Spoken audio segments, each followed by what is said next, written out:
Bonjour mesdames et messieurs.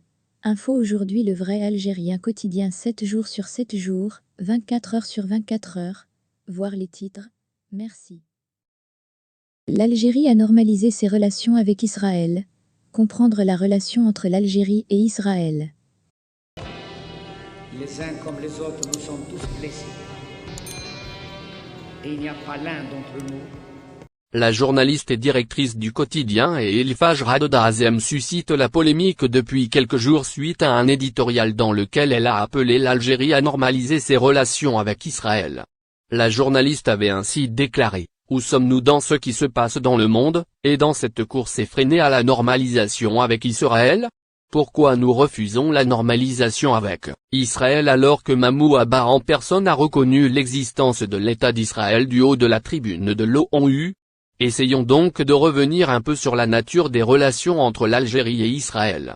Tout d'abord, il est important de savoir qu'officiellement, il n'existe pas de relation diplomatique entre l'Algérie et Israël. L'État algérien ne reconnaît d'ailleurs pas l'existence d'Israël, et, dans la terminologie officielle en Algérie, l'État hébreu est simplement désigné sous le nom d'entité sioniste. De ce fait, les rapports entre les deux pays sont de nature plutôt hostile. L'Algérie a d'ailleurs pris part, en 1973, à la guerre du Kippour qui avait opposé une coalition de pays menée par l'Égypte et la Syrie à Israël. Fervent soutien et défenseur de la cause palestinienne, depuis son indépendance, l'État algérien est même allé jusqu'à rompre ses relations avec l'Égypte suite à la signature des accords de paix de Camp David en 1978 entre le président égyptien Anwar el-Sadat et le premier ministre israélien Menahem Begin.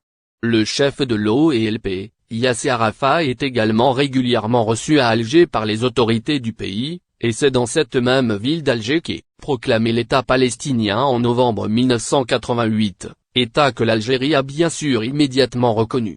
Pour l'anecdote, l'armée algérienne a d'ailleurs même déjoué une attaque aérienne israélienne ciblant le lieu où se tenait la réunion qui a abouti à la proclamation de l'État palestinien. Comme nous venons de le voir, l'Algérie et Israël sont donc ce qu'on pourrait aisément qualifier de pays ennemis, mais cela veut-il dire pour autant que les deux États n'entretiennent vraiment aucune relation ? Eh bien pas exactement. Selon plusieurs rapports, l'Algérie et Israël coopéreraient en effet secrètement dans plusieurs domaines, dont la lutte contre le terrorisme. Selon un article du journal français L'Express daté du 13 juillet 2000 et citant le quotidien israélien Yadio Aharono, des émissaires algériens auraient ainsi eu une rencontre secrète en 1999 avec l'ancien chef du Mossad dans Yatom en Italie. Selon le média français, les émissaires algériens auraient ainsi transmis une requête portant sur la formation d'une unité spéciale chargée de la protection rapprochée des dignitaires du régime et la fourniture d'équipements de sécurité sophistiqués. Le même média français ajoutait également que voilà plusieurs années que des sociétés israéliennes fournissent à l'Algérie des médicaments et du matériel hospitalier, expédiés fictivement de Marseille. Toujours en 1999, l'ancien président algérien Abdelaziz Bouteflika avait eu une rencontre remarquée avec le premier ministre israélien de l'époque Ehud Barak lors des funérailles du roi Hassan II du Maroc. Le chef de l'État algérien avait d'ailleurs même déclaré au premier ministre israélien: « Si vous avez besoin d'aide, nous sommes prêts à vous aider ».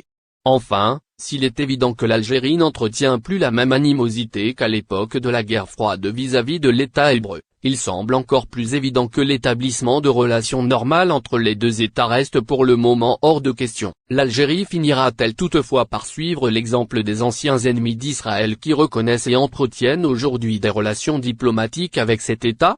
Ou bien les dirigeants algériens continueront-ils de refuser la reconnaissance de l'État hébreu tant que celui-ci n'aura pas accepté l'établissement d'un État palestinien en accord avec le plan de partage des Nations Unies, 1900